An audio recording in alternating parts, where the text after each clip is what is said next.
Qu'est-ce que c'est que ça? Twip. Bonjour et bienvenue sur Adricoscope, la chaîne faite avec le cœur et tournée avec les pieds. C'est un plaisir de vous retrouver en direct de ma bagnole pour vous parler d'une de mes expériences de lecture récentes. Une expérience de lecture qui va parler de manga, parce qu'on devait parler de Batman, si vous vous souvenez bien, si vous avez vu la dernière vidéo. Je devais vous parler du Chevalier Noir de Gotham. Mais entre-temps, j'étais en train de finir la découverte d'un titre. Et je me suis dit, je peux pas laisser passer ça. Il faut que j'en parle sur la chaîne. Parce que quand les titres sont cool, quand les expériences de lecture ou de visionnage sont cool, j'en parle. Quand ça va pas, j'en parle. Mais j'en parle pas assez. Et je tiens à rectifier le tir. Donc on va parler de Ozuki le Stoïque de Natsumi Egoshi, proposé par l'éditeur Noévé Graphics dans sa fameuse petite collection. Alors j'ai pas le titre exact, hein. Je vais l'appeler la collection X, même s'il n'y a rien de porno là-dedans. Cette fameuse collection à 3,95 €, prix fixe, sans limitation de prix, sans limitation de durée et de manière permanente, quel que soit le cours du livre ou le cours du papier. Noévé Graphics se propose donc une série de titres à ce prix-là. Donc on a la fameuse charte graphique qui est respectée, donc un tome relativement fin comme ceci, avec une couverture en vernis sélectif. Est-ce que je peux avoir un petit reflet?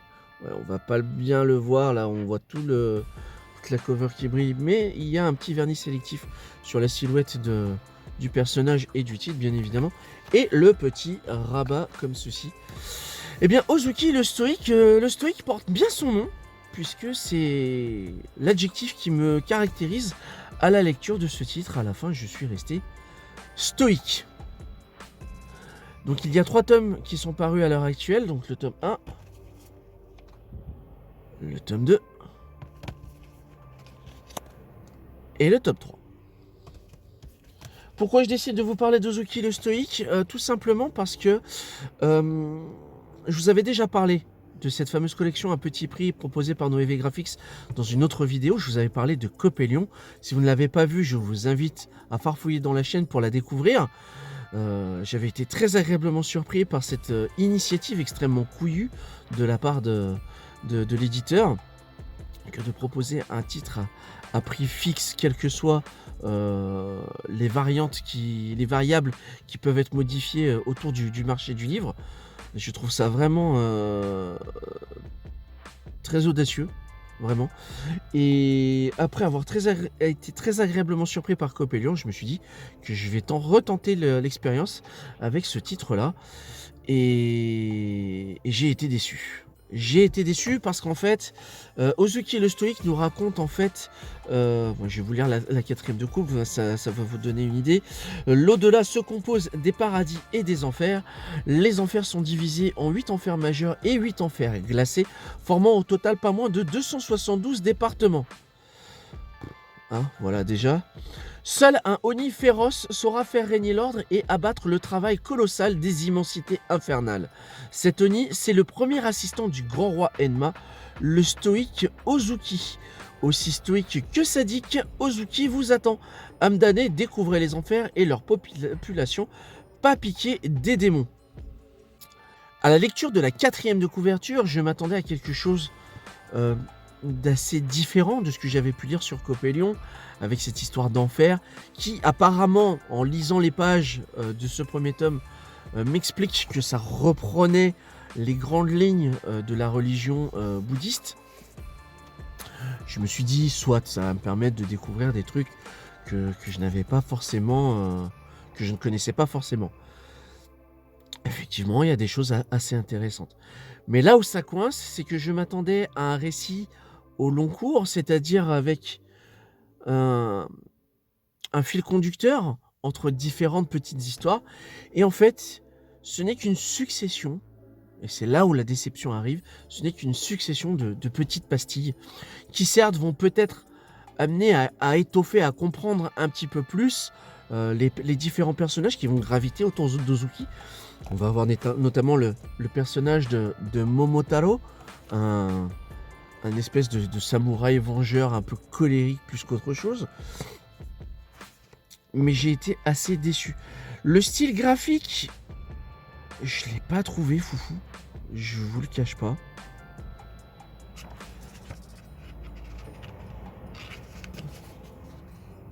Voilà. C'est très lisse. Esthétiquement, ça se veut aussi sophistiqué que peut l'être un manga. Mais j'ai pas été emporté. Les seuls trucs qui m'ont fait vraiment plaisir, en revanche, ce sont les illustrations entre les chapitres. Où là, Eguchi nous fait plaisir avec des compositions vraiment très très sympathiques. Alors, dans ce tome 1, ça se voit pas trop. Dans le tome 2, en revanche, ça se développe un peu plus. Le style graphique est un petit peu plus poussé. Voilà, il y a des compositions un peu faux-folles comme ça. Ah, ça y est, il y a du soleil. Il commence à y avoir un sale reflet. Et là, pour le coup, effectivement, les illustrations entre les chapitres sont vachement intéressants. Celui-ci, en fait, il faut se mettre face à un miroir. Alors c'est marrant parce que moi sur le retour caméra, j'ai l'illustration à l'endroit, mais vous l'aurez pas. C'est assez marrant. Je vous en montre une petite dernière. Oh, allez, allez. Et encore une fois, j'aurais dû penser à mettre des marque-pages. Le troisième tome sera plus simple.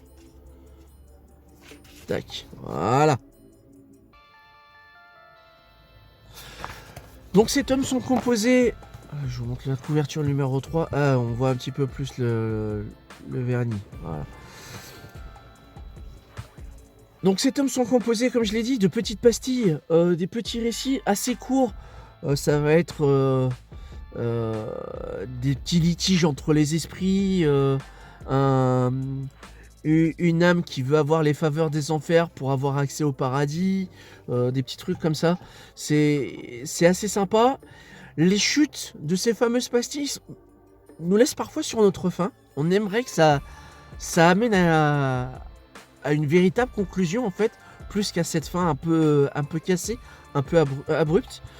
Et à la fin de chaque tome, comme ici, vous avez des petites annotations, des petits glossaires qui viennent un petit peu vous donner des informations complémentaires sur les clins d'œil que la mangaka a pu faire sur tel ou tel personnage historique qui aurait vraisemblablement existé pendant les différentes périodes qu'elle va soulever. Puisque bien évidemment, là, le récit de Ozuki le stoïque, c'est pas quelque chose qui se déroule forcément de nos jours, mais qui va vraiment s'étendre sur des centaines et des centaines d'années pour parler des différents esprits, voilà, que ce soit de l'ère Edo, de l'ère Meiji, etc., etc. Voilà, pour moi c'est un acte manqué, ce récit, vraiment c'est dommage. Je m'attendais à quelque chose d'un petit peu plus épique dans le récit, d'un petit peu plus grandiloquent, on va dire. Là, ouais, c'est du petit gag, c'est vraiment léger, c'est pas trop, enfin c'est pas prise de tête. Si ça peut vous intéresser, pourquoi pas. Mais moi je ferai l'impasse sur Ozuki le stoïque de Natsumi Eguchi. Je n'irai pas plus loin que le tome 3. J'ai déjà le tome 1, je me suis fait violence pour le terminer. Mais pour les besoins de la vidéo, j'ai vraiment voulu comprendre et confirmer le point de vue que j'avais, ce ressenti de me dire que ça aurait mérité un développement un peu plus poussé, ou du moins différent. Je peux pas dire que Natsumi Eguchi n'a pas travaillé ou n'a pas fait un bon boulot, c'est juste que ça ne m'a pas parlé, tout simplement. Voilà. Si vous connaissiez Ozuki le stoïque, que vous appréciez ou non le titre, n'hésitez pas à m'en faire part dans les commentaires. Cette vidéo est à présent terminée, je vous remercie de l'avoir regardée jusqu'au bout. Et puis dans tous les cas, on se retrouve la prochaine fois, bon sang, pour parler de ce fameux chevalier de Gotham. Et il va y en avoir des choses à dire, croyez-moi. Dans tous les cas, prenez soin de vous, plein de funkitude, et à bientôt pour une prochaine vidéo. Ciao.